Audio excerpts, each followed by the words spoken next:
नमस्कार, habitat society services के इस ट्यूटोरियल में आप सभी दोस्तों का स्वागत है।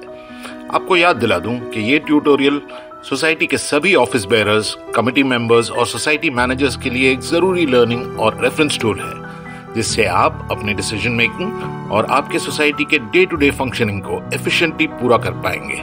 तो शुरू करते हैं हमारा आज का वीडियो। इस वीडियो में हम देखेंगे क्लॉज 6 फंड्स, उनका यूटिलाइजेशन और इन्वेस्टमेंट, पार्ट 1। इस पार्ट में हम कवर करेंगे ए, फंड्स कैसे रेज कर सकते हैं बाय लॉ नंबर 7, और B, share capital by law number 8, 9 and 10, and C, limit of liabilities by law number 11। तो पहले समझते हैं क्लॉज 6A, फंड्स कैसे रेज कर सकते हैं बाय लॉ नंबर 7। हर सोसाइटी को उनके फंक्शनिंग और डे टू डे मेंटेनेंस के लिए फंड्स की जरूरत होती है। तो सोसाइटी इन फंड्स को कैसे रेज कर सकती है? As per by law 7, funds को इन तरीकों से रेज किया जा सकता है। ए, एंट्रेंस फीस से, बी, शेयर्स इशू करने से, सी, लोन्स एंड सब्सिडीज देने से, डी, डिपॉजिट से, ई, वॉलंटरी डोनेशन से, लेकिन ये डोनेशंस ट्रांसफरर या ट्रांसफरी से नहीं हो सकते। एफ, बिल्डिंग के कॉस्ट के लिए कॉन्ट्रीब्यूशंस, जी, शेयर्स ट्रांसफर फीस या ऑक्यूपेंसी राइट और असाइनमेंट फीस से, एच, फ्लैट ट्रांसफर प्रीमियम से, आई, प्रोमोटर बिल्डर के कॉर्पस फंड से, जे, और किसी भी मोड से जो इन बायलॉज में परमिटेड है, के, स्टैट्यूटरी रिक्वायरमेंट्स के द्वारा, एल, नॉन ऑक्यूपेंसी चार्जेस या ओपन स्पेस के लीजिंग या हायरिंग के द्वारा, एम, रीडेवलपमेंट के केस में कॉर्पस फंड्स के द्वारा। Clause 6B, share capital by law number 8। Society के ऑथराइज शेयर कैपिटल को ₹50 पर शेयर के रेट से डिवाइड किया जाएगा।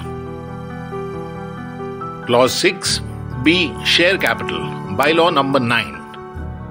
Point A, her share certificate पर एक डिस्टिंक्टिव सीरियल नंबर, मेंबर का नाम, the number of shares issued और उनका पेड वैल्यू मेंशन होना चाहिए।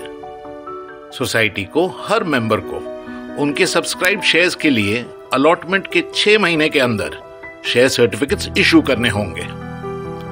Point B,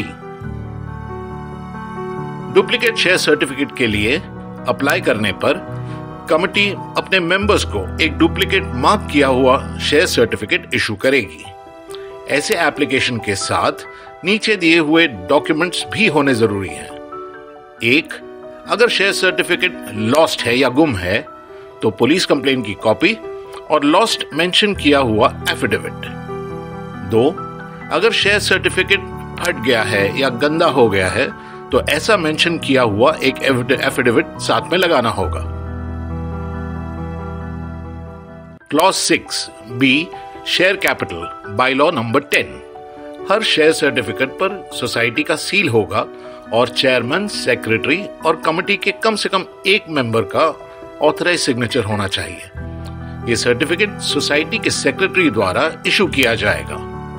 clause 6C, limit of liabilities by law number 11। Society अपने मेंबर्स से डिपॉजिट्स और लोन्स ऐसे पीरियड, इंटरेस्ट रेट और अमाउंट और टर्म्स पर ले सकती है जो कमिटी द्वारा डिसाइड किए जाएंगे। बस ये ध्यान रहे कि कभी भी इन लायबिलिटीज का टोटल अमाउंट MCSS रूल्स के रूल 35 के तहत प्रिस्क्राइब्ड लिमिट से ज्यादा ना हो। तो आज के लिए बस इतना ही। अगले सेक्शन में हम आपको बताएंगे क्लॉज 6 फंड्स, उनका यूटिलाइजेशन एंड इन्वेस्टमेंट, पार्ट 2, जिसमें हम कवर करेंगे D, constitution of the reserve fund, E, creation of other funds, F, utilization of the funds by the society, and G, investment of funds। फिर मिलेंगे अगले section में। Habitat society services से जुड़ने के लिए धन्यवाद।